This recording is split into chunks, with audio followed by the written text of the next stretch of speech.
Hola, ¿qué tal, amigos? Espero que estén teniendo excelente semana, que Dios los bendiga. Y bueno, vamos a continuar con nuestro estudio de teología del pacto. Vamos a ver hoy la lección número 4, que es el pacto de Dios con Noé y con Abraham. Esto es un material que ya estudiamos en clase, sin embargo, lo estoy grabando de este modo debido a que se me olvidó el tripié el domingo pasado. Entonces, de hecho, yo creo que lo voy a seguir grabando de esta manera porque veo que participan más. El domingo que no hubo cámaras, se soltaron un poquito más, entonces yo creo que voy a seguir grabando la clase de esta manera. ¿Va? Entonces vamos a dar inicio con esta lección número 4. Espero que sea una sesión más o menos como de una hora, 50 minutos, Dios quiera. Va, entonces vamos a comenzar. Bendito Padre Celestial, gracias por este tiempo, que sea tu palabra, tu espíritu el que nos guíe, nos dirige en este estudio. Gracias por mis hermanos y hermanas que están viendo y escuchando esta clase. Bendícelos a ellos, a sus familias, que todo lo que aprendamos sea para honra y gloria de tu nombre. En el nombre de Cristo Jesús. Amén. Muy bien, comenzamos. Pacto de Dios con Noé. Ahora, vamos a recapitular un poquito. ¿Qué es un pacto? Un pacto es un vínculo en sangre soberanamente administrado. Es decir, Dios es el que establece el pacto y Él pone las condiciones. No solo pone, Él las impone. Él impone las condiciones porque Él es el mayor y nosotros somos los menores. Nosotros nos sujetamos a su voluntad. ¿Va? Vimos también que en el pacto que Dios establece tenemos lo que viene siendo el pacto de redención, el cual es este acuerdo trinitario desde antes de la fundación del mundo, en el cual Dios Padre, Dios Hijo y Dios Espíritu Santo determinan la manera en la que han de salvar al género humano, a su pueblo elegido y que va a ser redimido por la sangre de Cristo. Es este acuerdo desde antes de la fundación del mundo, donde se organizan para determinar sus funciones dentro de la salvación del pueblo de Dios. Luego tenemos el pacto de obras, que es el pacto que vimos en Génesis, ¿verdad? Que es este pacto con Adán, en el cual Dios pone una prueba de obediencia, en la cual si el ser humano obedecía, en este caso Adán, si obedecía, vivía, si desobedecía, moría. Y sabemos la conclusión de eso. Adán desobedeció y murió él, y no solo él, sino toda su posteridad. Entonces ese es el pacto de obras. Y luego está el pacto de gracia, que es lo que estamos estudiando, que comienza con la primera promesa hecha a la mujer en Génesis 3:15, ¿verdad? Que de su simiente vendría el que habría de aplastar la cabeza de la serpiente. Entonces ese fue como el primer pacto, el primer pacto del pacto de gracia, ¿va? Continuamos, entonces vamos al pacto con Noé y vamos a ver algunos antecedentes. O a modo de introducción, vamos a ver que el propósito de preservar el propósito del cual Dios hace un pacto con Noé es precisamente el de preservar la simiente escogida, ya que Dios juzgó a la creación a través del diluvio, salvando solamente a Noé y su familia. Es decir, había tanta corrupción en la tierra que estaba en peligro la simiente de donde vendría pues aquella promesa de Génesis 3:15, ¿cierto? Entonces Dios manda este juicio a tal modo de preservar esta simiente. Punto número 2 es que a fin de refrenar la maldad, Dios dio el derecho a tomar la vida de los asesinos. Y voy a leer brevemente un versículo que está en Génesis capítulo 9, versículo 2 al 6, que dice lo siguiente y está bastante interesante. El temor y el miedo de vosotros estarán sobre todo animal de la tierra, y sobre todo ave de los cielos, en todo lo que se mueva sobre la tierra, y en todos los peces del mar. En vuestra mano son entregados. Todo lo que se mueve y vive os será para mantenimiento, así como las legumbres y plantas verdes. Os los he dado todo. Pero carne con su vida, que es su sangre, no comeréis, porque ciertamente demandaré la sangre de vuestras vidas. De mano de todo animal la demandaré, y de mano del hombre, de mano del varón, su hermano demandaré la vida del hombre. Y aquí está la clave. El que derramare sangre de hombre, por el hombre su sangre será derramada, porque imagen de Dios es hecho el hombre. y aquí vemos que se instituye lo que viene siendo la pena de muerte y que básicamente son como estos pininos, esta parte introductoria de lo que en el futuro vendría a ser el gobierno civil, ¿cierto? Que es la parte de restringir la maldad, el que va a llevar la espada, ¿verdad? El gobierno humano que tendría o tendrá que llevar el castigo a los malhechores. Y de hecho hay un pasaje en el Nuevo Testamento que comprueba precisamente este principio, que está en Romanos 13, versículo 1 al 4. Déjenlo, lo leo rápidamente. Romanos 13, del 1 al 4, que dice lo siguiente, y este está rudo, ¿eh? Dice, sométase toda persona a las autoridades superiores, porque no hay autoridad sino de parte de Dios, y las que hay por Dios han sido establecidas. Esto está bueno, ¿cierto?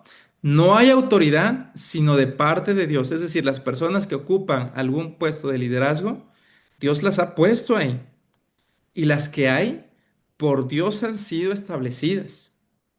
O sea, no es casualidad que gobierna quien gobierna, ya sea en México, Estados Unidos, en China, en cualquier parte del mundo. Dios pone y quita a los reyes. Por eso aquí dice, las autoridades que hay por Dios han sido establecidas y permitidas con su propósito.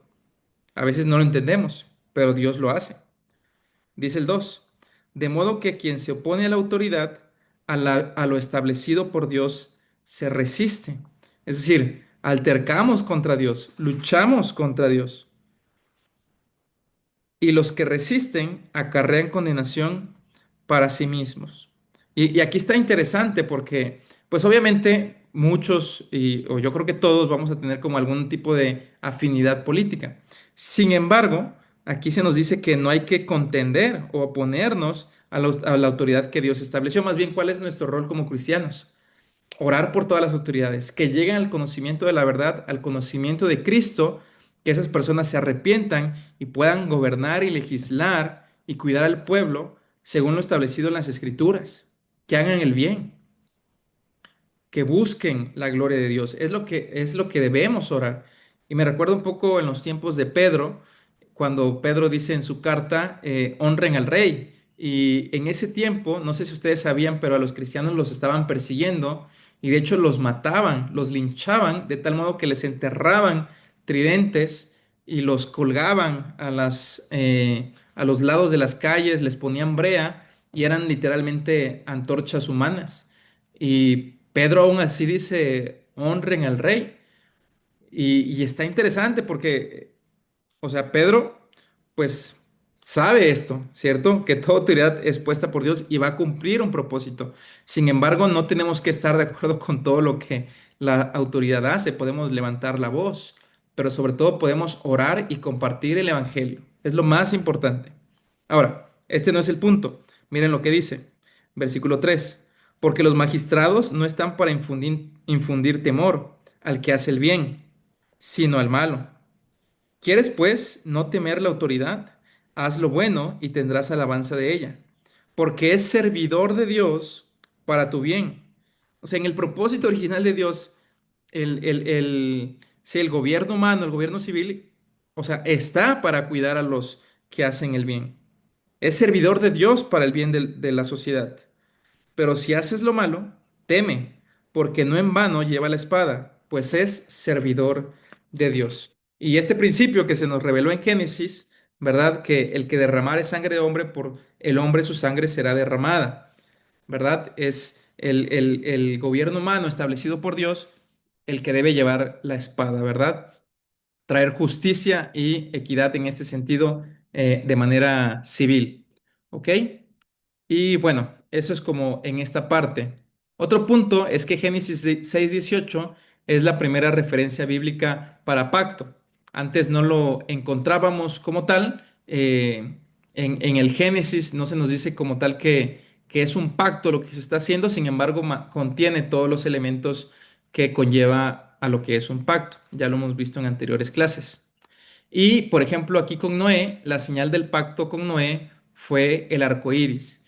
Y esto es bien interesante porque nos han robado, mis queridos amigos, nos han robado una de las identidades que tenemos como cristianos, que es el arco iris. El arco iris es símbolo del pacto de Dios, es símbolo de la gracia y la misericordia de Dios que ha preservado a la humanidad. Sin embargo, pues ha sido robado por un grupo, ¿verdad? Y lo utiliza para cuestiones no santas, sino al contrario, diabólicas. Sin embargo, lo que quiero que sepamos es que el arco iris es un símbolo del Señor, es un símbolo del pacto de Dios y de su paciencia para con el ser humano y de su misericordia, que después de que llueve, pues es un recordatorio, ¿verdad?, de la fidelidad y del amor de Dios. Avancemos un poquito. ¿Cuáles son los antecedentes del pacto? El pecado y la muerte después de la caída impregnó a toda la creación. Y esto es bien interesante porque si tú lees Génesis capítulo 5, básicamente vas a encontrar la genealogía o los descendientes de Adán. Y cada vez que una persona es mencionada, luego sigue el estribillo y murió. Y vivió Adán 900 años, 930 años y murió. Y vivió Enós 905 años y murió. Y vivió Cainán 910 años y murió. Y murió Mahalalel 895 años y murió. Y vivió Jared 962 años y murió. Y vivió Enoc, pero Enoc caminó con Dios y desapareció porque le llevó Dios. Solamente Enoc no vio muerte. Y otro personaje que tampoco vio muerte fue Elías. Pero pues esas son excepciones a la regla. Todos los demás han muerto. Todos han visto muerte a causa del pecado.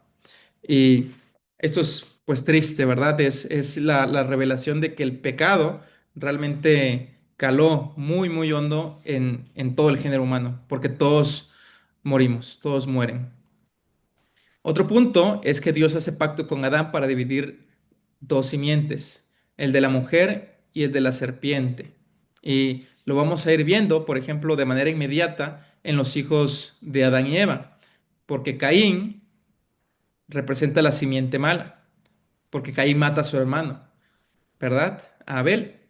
Pero luego Dios les da otro hijo que se llama Set, quien viene a ser la simiente justa y por quien luego vendría el linaje del Mesías. Y vamos a estar viendo en toda la Biblia este contraste entre la simiente de Satanás que hace la maldad y la simiente justa que busca agradar al Señor. Y obviamente esto lo hace por gracia, porque Dios tuvo gracia de ellos. Bien, luego seguimos, dice Caín mató a Abel y su linaje estuvo marcado por la violencia, que básicamente es pues este linaje de la serpiente. Y en este texto, Génesis 4 8 al 23 pues vemos este relato donde Caín mata a su hermano Abel. Ahora, muchas personas dicen, ¿verdad? En cuanto no sé si se acuerdan que Abel hizo un sacrificio a Dios, que era un cordero, ¿verdad? Era un animal y hizo este sacrificio y fue grato para el Señor. Y Caín hizo un sacrificio por el fruto del fruto de la tierra, que era lo que él se dedicaba, y este pues no agradó a Dios. Algunos dicen que la diferencia está en que uno era un animal, que hubo derramamiento de sangre, y que el de Caín no fue así. Simplemente era del fruto de la tierra y por eso a Dios no le agradó. Pero hasta este momento no tenemos evidencia de que eso haya sido por ese motivo.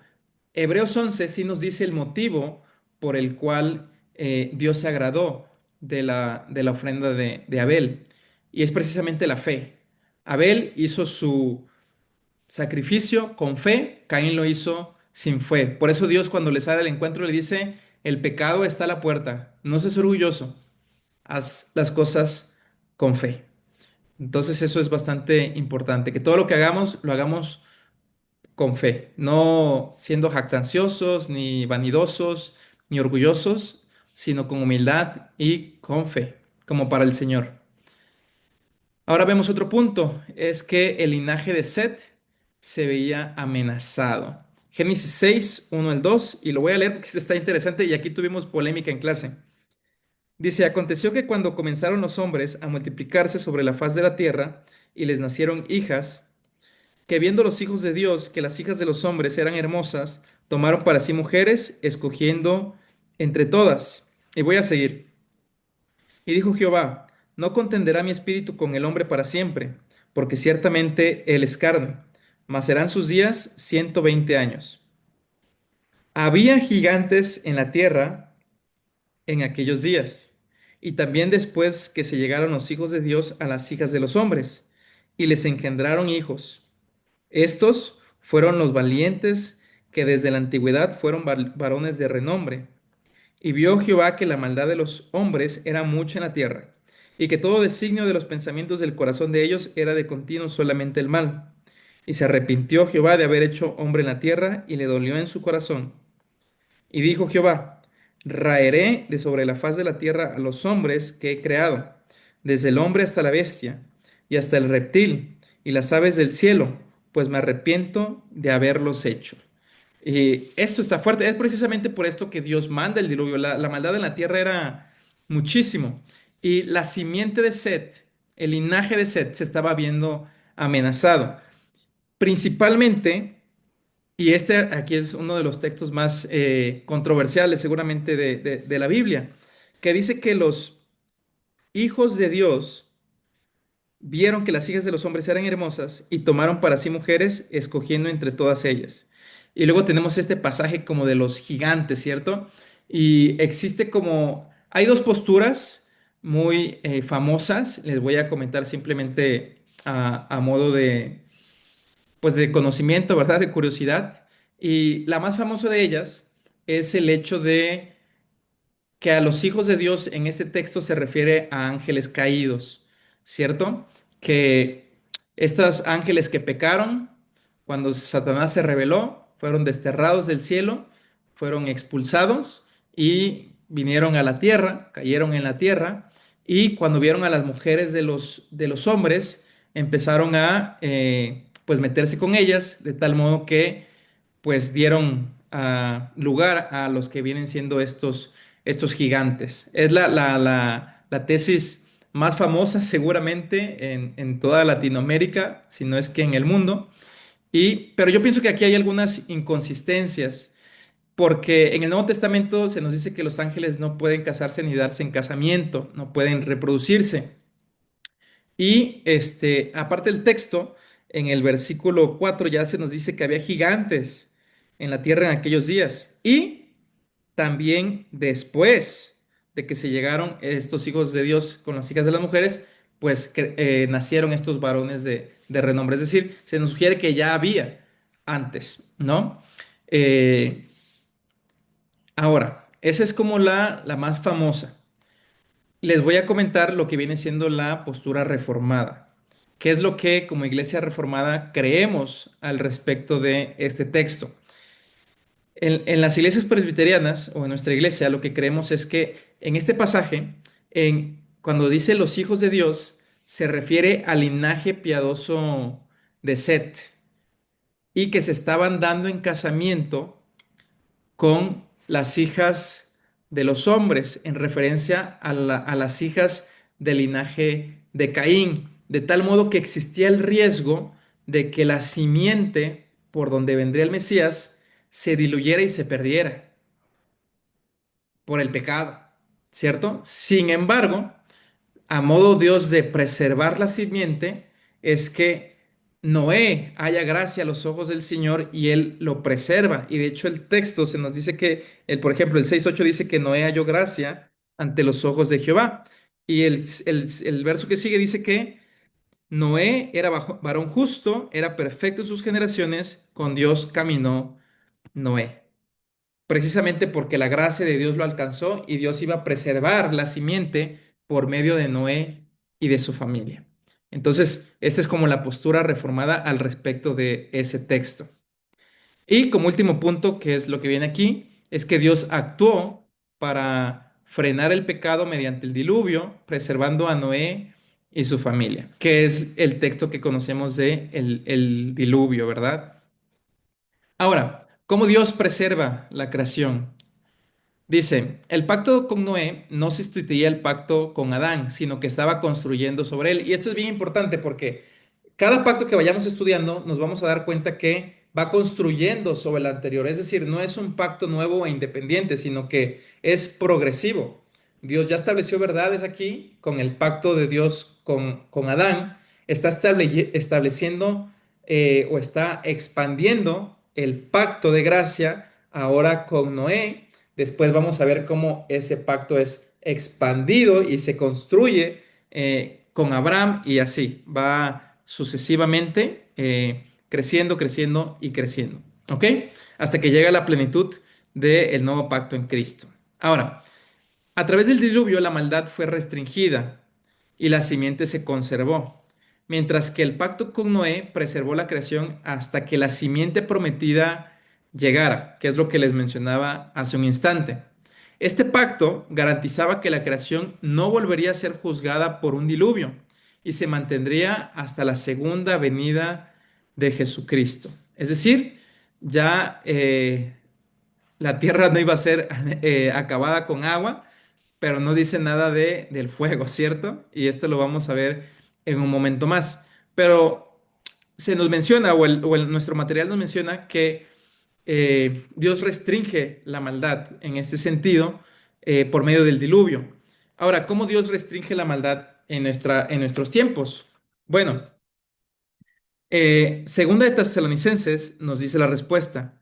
Segunda de Tesalonicenses capítulo 2 versículos 6 y 7. Dice lo siguiente. Y ahora vosotros sabéis lo que lo detiene, a fin de que a su debido tiempo se manifieste, porque ya está en acción el misterio de la iniquidad, solo que hay quien al presente lo detiene, hasta que él a su vez se ha quitado de en medio. Y estamos hablando del Espíritu Santo. Es decir, no estamos, o al menos este mundo no está todo lo mal que pudiera llegar a ser. Y esto es gracias a que el Espíritu Santo activamente está trabajando en el mundo restringiendo la maldad. El Espíritu Santo refrena la maldad que existe hoy en el mundo. Pero dice el texto que un día Él va a ser quitado. Él va a ser quitado de en medio.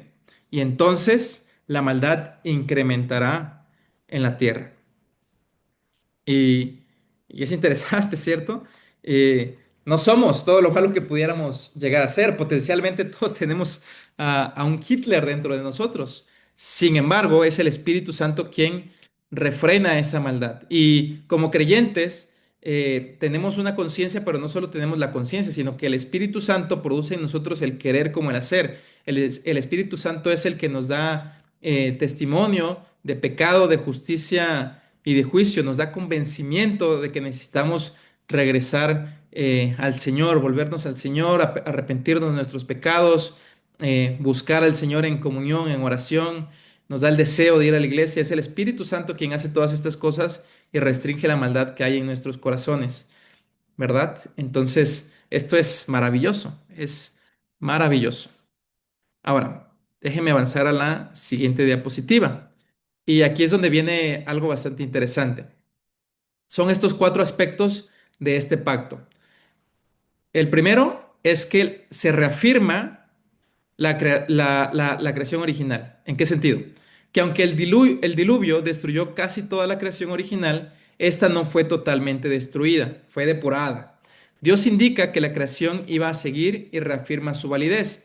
Y aquí tenemos varios textos, no los vamos a leer, pero a modo de que a lo mejor si los quieren revisar, básicamente las órdenes que se le dictan a Adán de trabajar la tierra, sojuzgarla, ser un mayordomo sobre la creación, esas mismas indicaciones se le dan a Noé, ¿verdad? De que repoble la tierra, que cuide la tierra, que sea mayordomo sobre la tierra y que obviamente en ese proceso pues siempre se le dé gloria a Dios.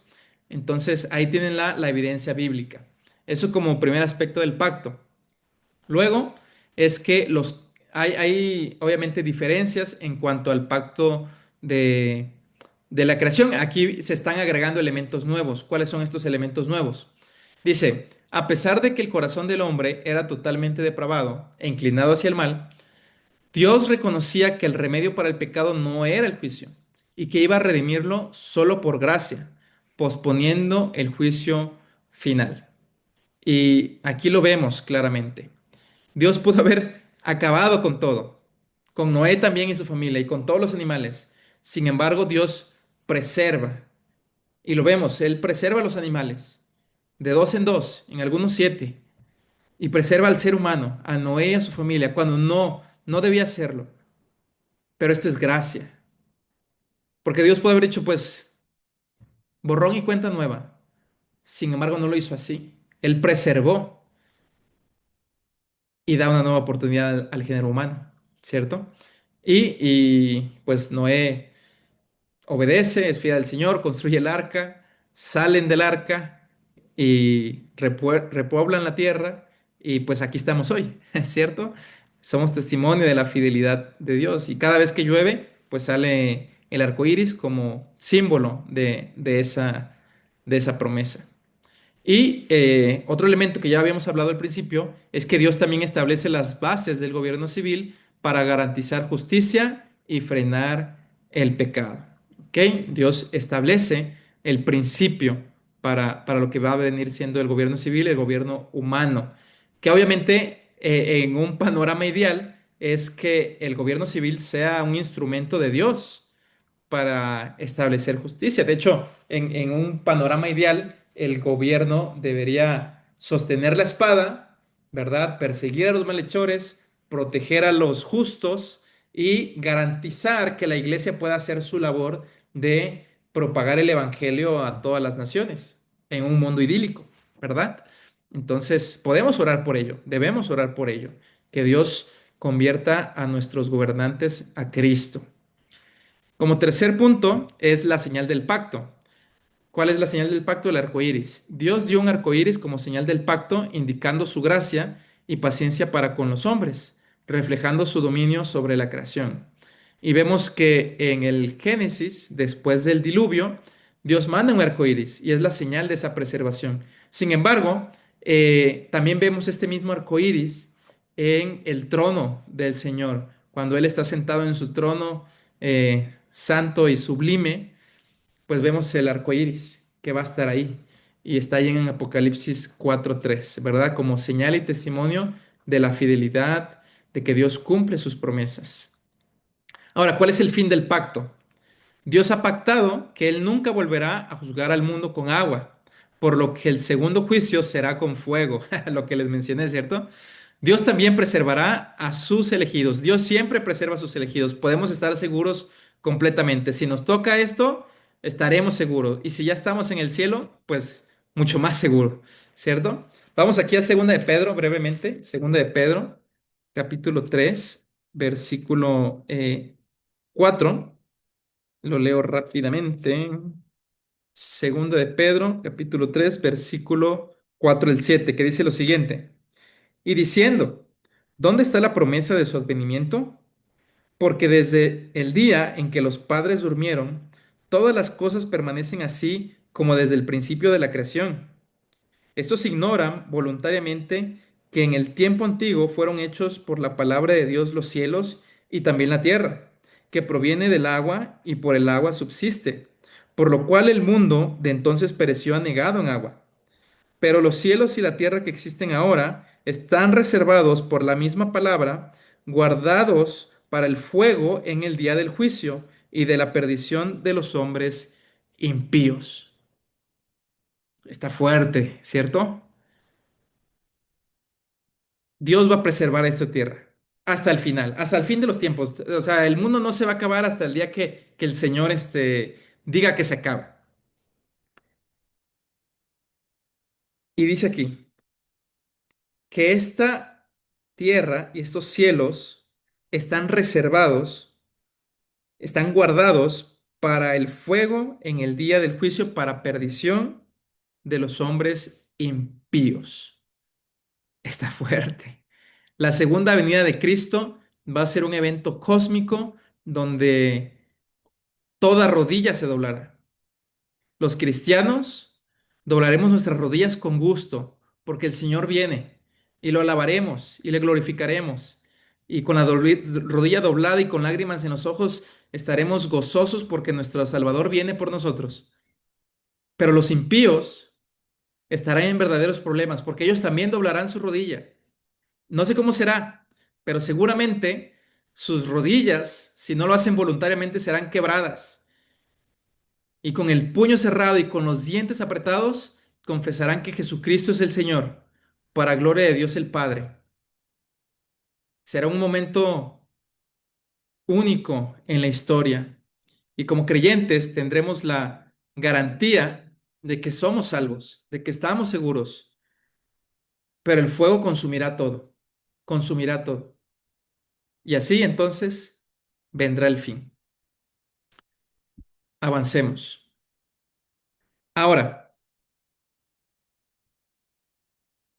siguiente punto, la relación con el pacto de gracia. Ahora, quiero hacer un pequeño paréntesis, y es que la historia de Noé, mis queridos amigos y hermanos, se trata de Jesús. En teología del pacto, la idea es que encontremos a Jesús en cada historia de la Biblia. Y Jesús está ahí. Y Jesús está en esta historia del arca de Noé. Si ustedes van al texto bíblico, se nos dice que cuando comienza a llover, Dios cierra la puerta. Dios cierra la puerta. De modo que los que están dentro están seguros. Y de modo que los que están fuera, pues la perdición llegó a ellos. Porque no hay manera de abrir la puerta. Porque una vez que la puerta se cerró, ya no hay cómo abrirla. Porque es Dios mismo quien la mantenía abierta y es Dios mismo quien la cierra. Y hay un pasaje en Juan 10, cuando se nos relata que Jesús es el buen pastor. Antes que se nos diga que Jesús es el buen pastor, se nos dice que Jesús es la puerta. De modo que aquellos que entran por la puerta hallarán pastos y serán salvos, estarán seguros. De modo que Jesús es la puerta en el arca de Noé.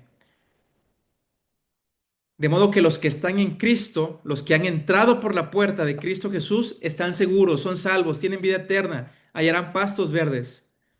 Y a pesar de las inclemencias del clima, de la tempestad, porque si lo analizas bien, durante este tiempo, estos 40 días, 40 noches que estuvo lloviendo, el agua, el mar, la tempestad azotaba contra este barco.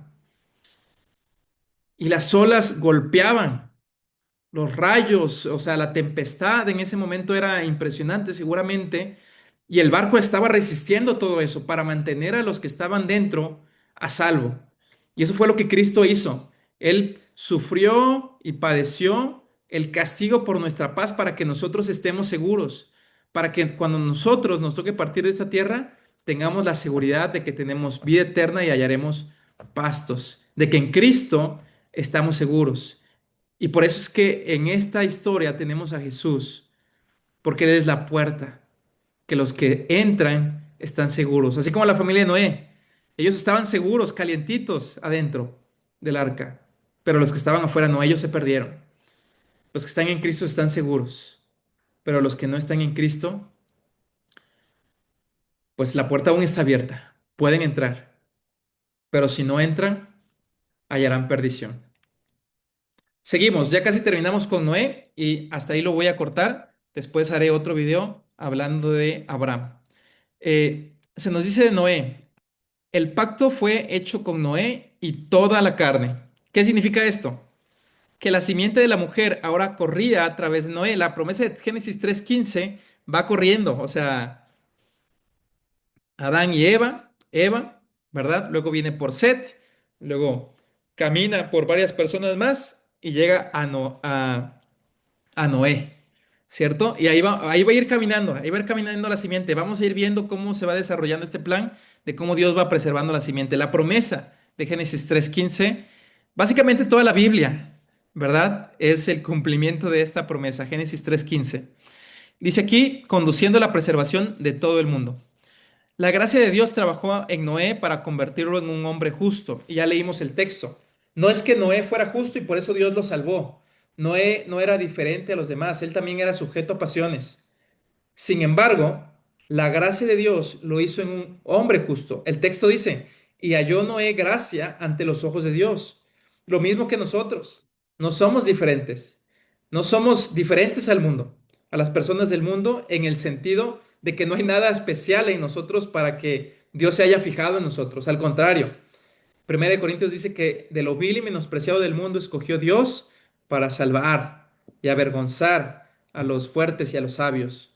Y nosotros somos esas personas. Somos salvos por gracia. Dios no vio nada especial en nosotros. Salvos por gracia. Pero nos salva por gracia para hacer algo especial en nosotros y por nosotros. Dios nos usa para su gloria. Ahora, vamos a terminar con esta idea que creo que es el punto más importante del pacto con Noé. Y es que aquí se empieza a establecer lo que viene siendo el principio de las familias. Y este principio a mí me encanta porque ahora soy papá, tengo dos pequeños hijos, tengo mi esposa y este principio a mí me da mucha fortaleza, me anima mucho y soy bendecido por este principio que está en la Escritura.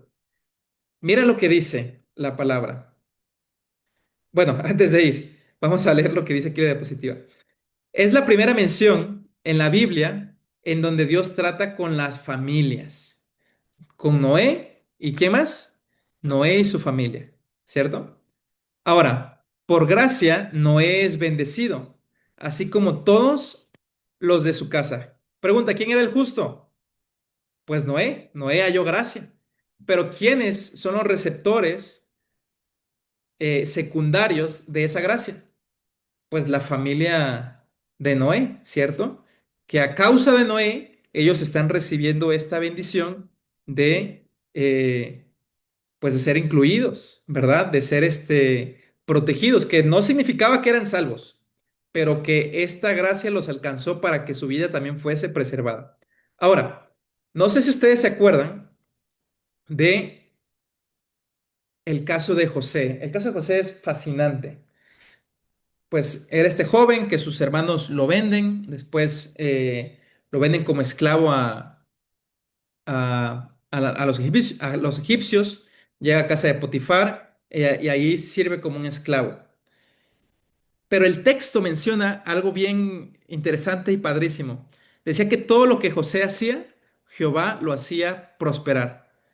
Y así en cada cosa que José hacía, Jehová lo hacía prosperar, a tal modo que pasó de ser un mortal, un simple esclavo, a ser el mayordomo sobre la casa de Potifar. Tenía todo, a excepción de la mujer de Potifar, conocemos la historia. Todo lo que José hacía, Jehová lo hacía prosperar. Y esto es maravilloso. Ahora, ¿qué significa esto? Que José había hallado gracia a los ojos del Señor. José tenía una relación con el Señor, pero los receptores secundarios de esta gracia, pues ¿quiénes eran? En este caso era la casa de Potifar, que Dios bendecía la casa de Potifar, prosperándolos, fructificándolos, etcétera. O sea, se sentía que la presencia de Dios estaba con José y los que estaban a su alrededor eran bendecidos.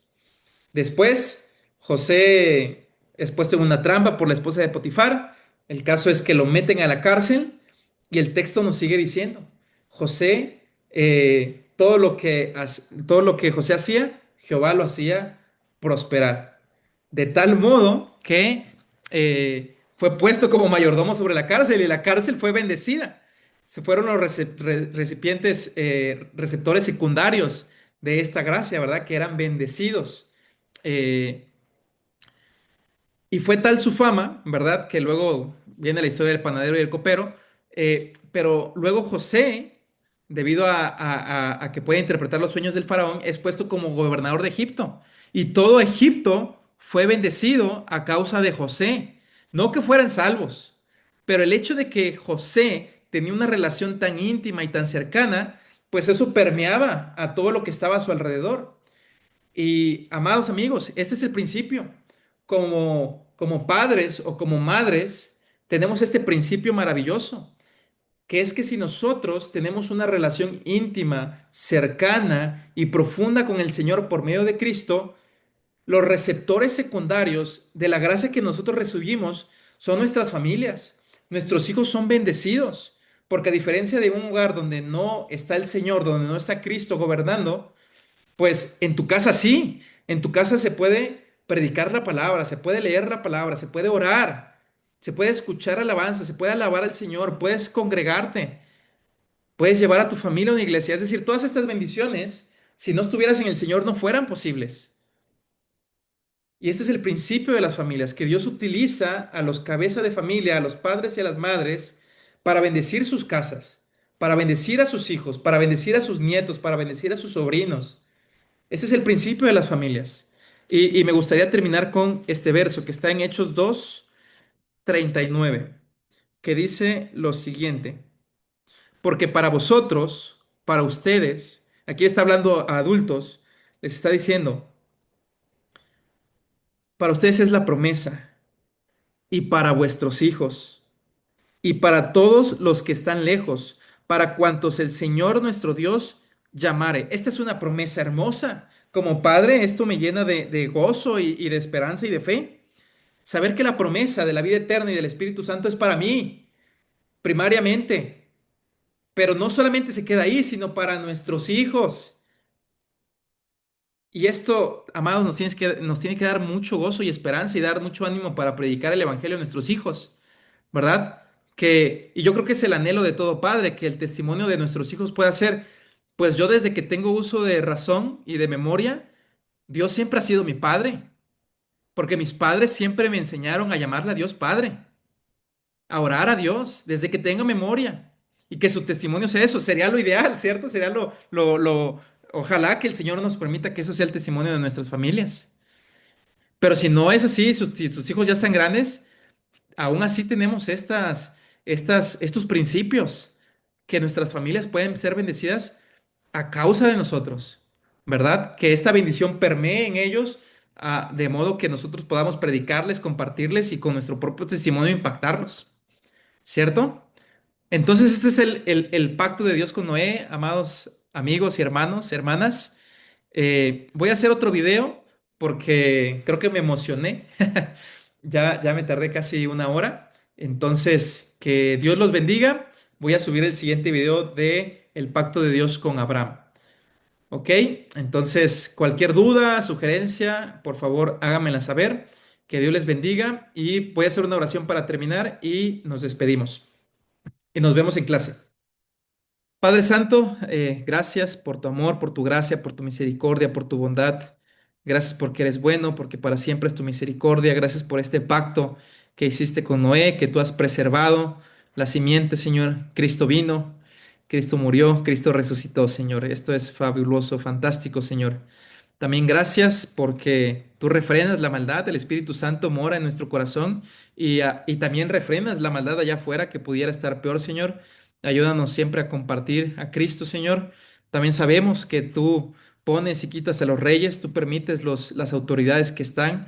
Ayúdanos a orar por ellos, Señor, que Cristo pueda reinar en sus corazones y puedan legislar de acuerdo a tu palabra, Señor. Y lo más destacable, Señor, que yo me llevo en esta clase, y digo, todo es importante, pero esta promesa es preciosa, Señor, que lo que tú has prometido, la salvación, el Espíritu Santo es para nosotros y para nuestros hijos, Señor. Bendice a nuestras familias, Señor. Ayúdanos a ser instrumentos para tu gloria, ayúdanos a ser instrumentos para impactar a nuestras familias, a nuestros hijos, hermanos, padres, sobrinos, nietos, hermanos, hermanas, a todos los que están a nuestro alrededor, Señor, amigos, compañeros de trabajo. Úsanos, Señor, para tu gloria. Y lo pedimos y oramos en el nombre de Cristo Jesús. Amén. Amados, que Dios les bendiga. Nos vemos en clase y un gusto siempre saludarlos. Bendiciones.